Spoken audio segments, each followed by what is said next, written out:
อีกเทื่อหนึ่งเด้อพี่น้องคลิปต่อคลิปที่สองเด้อบัดนี้จีดขึ้นมาเทิงภูเฮ้ยพี่น้องมาโทรศัพท์หาลูกไผลูกชายเพิ่นสิเข้ามาน้ำหลังเพิ่นว่าฮะเลยอยู่ลุ่มแล้วมันบ่มีสัญญาณพี่น้องเมื่อกี้เลยขึ้นมาภูอันนี้เบิ่งถ่ายให้พี่น้องเบิ่งขึ้นมาเทิงพี่แล้วสูงๆแล้วจังมีสัญญาณเลยคันอยู่ลุ่มแล้วบ่มีสัญญาณโทรหาไผกับบ่ได้เลยติดต่อไผบ่ได้พี่น้องต้องได้ขึ้นมาโทรอยู่หัวภูพี่อยู่เขาพี่แหละล้างเขาพี่เห็นว่ารถเมื่อกี้ก็จอดอยู่ตะลุ่มขี่รถมาได้พี่น้องบ้านเมียเท่าตาถ่ำป้าตัวเบิ่งดูพี่น้องขึ้นมาสูงป้านะคะยังขึ้นมาเห็นไห่เห็นนาเลยตั้งพี่ลึกพี่ล่ำดอกอันนี้สูงโพดเนาะพี่น้องเนาะดึงภาพเข้ามาอีกใกล้ๆจองเข้ามาอีกหน่อยนึงเห็นว่าพี่น้องวิวบ้านเท่าตาถ่ำโป๊ะโตตั้งพี่ลึกพี่ล่ำขึ้นมาเทิงอยู่เทิงพูนี่มีแต่ป่าหน่อไม้ไหลเด้อพี่น้องนี่ก็ก้อนหน่อไม้ไหลอันนี้กันนี่ย่ามพ้นนี่ทำสิกินหน่อไม้นี่จะบ่อึดบ่อยากขันย่ามนี่แล้วบ่มีแล้วบ่มีเลยหน่อไม้ไหลหน่อไม้ไหลหน่อไม้ซอดหน่อไม้เหี้ยทางพี่ตั้งสูงอะไรดอกขี้งอบันลงกับปนไหนพี่น้องเมื่อยมันจีดบื้นขึ้นมาในหันใจผู้ผ่าเจ้าว่าเนี่ยดิความสูงของมันโอ้พี่น้องถ่ายให้พี่ให้น้องเบิ่งพูดแหละทางมากับมาทางพูนทางมาจีดเยิงกล้องไปเรื่อยไกลมาไกลขึ้นภูลงภูขึ้นภูลงภูขึ้นเขาลงเขาคือฝนหวานนั่นอยู่ไกลมากับลูกชายได้พี่ลูกชายพามาตาทำลูกชายพามาโทรหาเอื่อยหาน้องพี่น้องเป็นเดินเป็นแปลนของเขาตัวนักการเพิ่นเห็ดไห่เห็ดชื่อทั้งได้ไห่ผู้อันไห่พอเท้าไม่เท้าเจ้าเห็ดอยู่เลยผากภูอีกอันก้นมันต้นเลยสะหรือว่าไผอยากเห็ดใช้ก็ได้บ่มีเจ้าของบ่เขาในไผเห็ดจะก็ได้บ่ยันว่ามีเจ้าของบ่มีเจ้าของจับเจ้า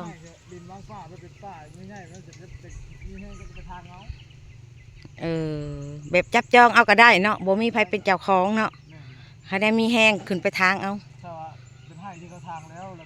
มันหกขึ้นมาเป็นภูเขาแล้วทางแล้วเป็นภูเขาแล้วแนวนั้นบ่ซะนี่เนาะเขาเมืองอันนี้มันขึ้นกับเมืองวิละนี่เนาะบ้านอันนี้เมืองอันเมืองวังอ่างคำเขาห้องบ้านนี่ค่ะแต่ว่าใส่มันซื้อเป็นบ้านและบ้านแกงเล็กมันขึ้นกับเมืองแต่สมัยตะกี้แหละคืนห้องว่าเมืองวังอ่างคำเดี๋ยวนี้ผลมาเปลี่ยนเป็นเมืองวิละภาคผู้เบื้องนั่นแหละก็แม่นแหละอ่างคำนะผู้เบื้องนั่นแต่ว่าอันนี้เขามาในนี่เป็นบ้านแกงเล็กดีอย่างเดียวดีเท่าว่ามีไฟฟ้าเขามาพี่น้องหัวภูไปสินะหัวเขานะถ่ายตอนเช้าลงทางหลุมนี่ก็เป็นห้องเฮียนเด้อพี่น้องเด้อปกใหม่อันนี้นักเฮียนสุพรรณมาเด้อตื้อเขามาห้องเฮียนพี่น้องขี่จักเขามาเห็นบ่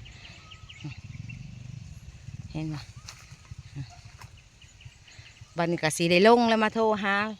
ลูกไผ่ผู้ที่ว่าเอารถไปหาบเอาเมื่อกี้นั่นแหละเพิ่นว่าเพิ่นสิเข้ามาว่าเพิ่นสิมาบนนี้เด้เพิ่นเขามาหาบเอาก็ดี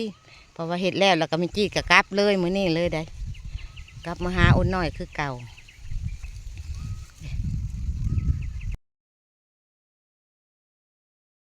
ภาพเขาเบื้องนั้น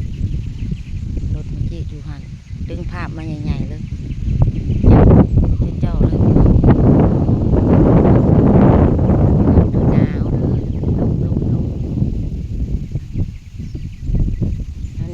แล้วพอมาโทรหาพี่หาน้องแล้วเรียบร้อยแล้วก็สิครับแกงกล้องไปอันนี้เป็นทางเป็นนี่เป็นเดินเขตแดนอันขอบเขตของโรงเรียนมัธยมประถมอยู่นำกันเป็นนักเรียนกันมันจีสิลงไปหาหลุดยักษ์เลย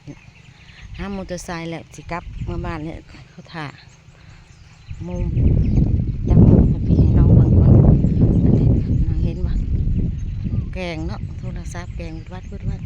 ขอโทษขออภัยเด้อ FC ทั้งหลายเอากล้องปัดขึ้นผู้เนี่ยสิลายตาเนี่ยน้อยหนึ่งก็ขอโทษน้ำผีน้ำนองนั่นล่ะรถเฮาจอดอยู่ลงได้ไหมนี่ลงไปหารถได้ไหมเอ้ยสัญญาณนั้นลักเก้าบ่มีเลยได้แต่ลักหา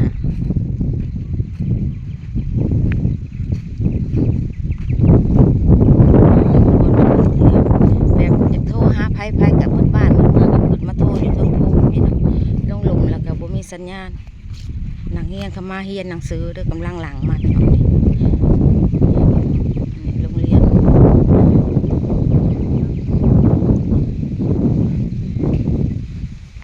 ภาพแห้งๆเลย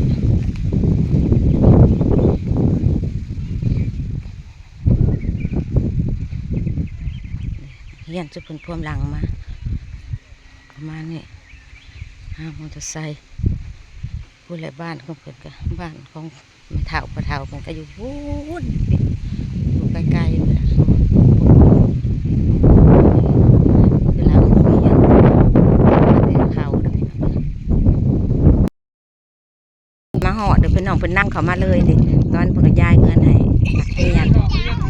เรียนคิวข่าวลูกเรียนคิวข่าว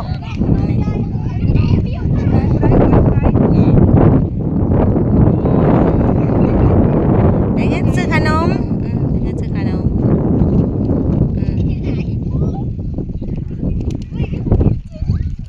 อันนี้ลูกพ่อแอลูกผู้ที่สองของเราเด้อพี่น้องข่าวรุ่นลูกผู้ที่สองรถเพิ่นนำเขามานำเขามาเอาแม่ยันเมื่อบ่ได้มันทนมาเขามาน้ำเพิ่นนั่นแหละพี่น้องเพิ่นมาเอาแม่เมื่อกลับมื้อนี้อันเด้ถ้าอยู่ว่าก็ได้มาแม่ลูกมาแม่พี่มา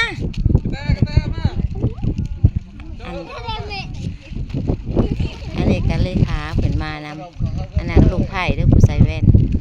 นั่นก็หลานชายผู้ใส่แว่นตานี่ลูกไผ่เมียของเขารุ่นเด้อพี่น้องแจกขนมให้เด็กแจกขนมแจกเงินเด็กเอาหายมาเท่านี้นะบ่ได้ลงมาไปโรงเรียนต่อว่ะไปโรงเรียนเลยพี่น้องเด็กๆนี่ลูกไผ่เมื่อกี้ก็สิกลับน้ำรถคันนี้กลับน้ำเพิ่นเลยพี่น้องเอ้ยกลับเมื่อกะสิได้ต่อรถเพิ่นเพราะว่าเพิ่นมีธุระเพิ่นสิไปเวียกต่อเพิ่นมีเวียกไปบนใหม่มีแต่ว่าเพิ่นสิไปส่งเมื่อกี้ขึ้นรถโดยสารแล้วก็กลับมาหาอ่อนน้อยเลยตอนนี้กะเท่าแก่ในโฮมเพิ่นก็มาเด้อพี่น้องเด้อเท่าแก่ในโฮมเพิ่นก็มาแล้วก็สิมาแต่งคันขอกับแม่พอทำฮีดทางบ้านเพิ่นฮีดผู้ไทยได้พี่น้องเลยฮีดทางบ้านเพิ่นกำลังแต่งแบบนี้ได้พี่น้องเอ้ยฮีดผู้ไทยแต่งแบบนี้ใช่12ของเลยสิแต่บ้าแนกครั้งแล้วไม่จักแต่งครั้งพ่อแม่ทางนี้เจ้าเป็นร้านน้อยนี้มาวันนี้พ่อเขาเจ้าพ่อเจ้าแม่นี่ทางตานี่มีมาที่นี่อันด้วยแต่ติดตัดซื้อความตามลิ้นมาแต่เจ้าคือลำตามนี่มาชีเลเทนที่ผู้ชีแลแท้ชีตัดมาให้ว่าแล้วมาพอในผู้ลูกเราเฮ้ยเราเฮ้ยมาขอยิงความว่ามีหลายปริยายมีกว้างเลยจ้าเป็นผ่านหลายเท่าดินมาที่ขอบ่อแล้วหน้าลูกเต้าข้าวฉากเน่งเบิ้งคือกันนะว้าวเธอเจ้าแบบชงกันห้าแล้วปลากินเงี้ยอะไรวันนี้ก็ได้บ้านเพิ่นมาเห็นบทบันทึกเนี่ยเลยบทเป็นรายการเนี่ย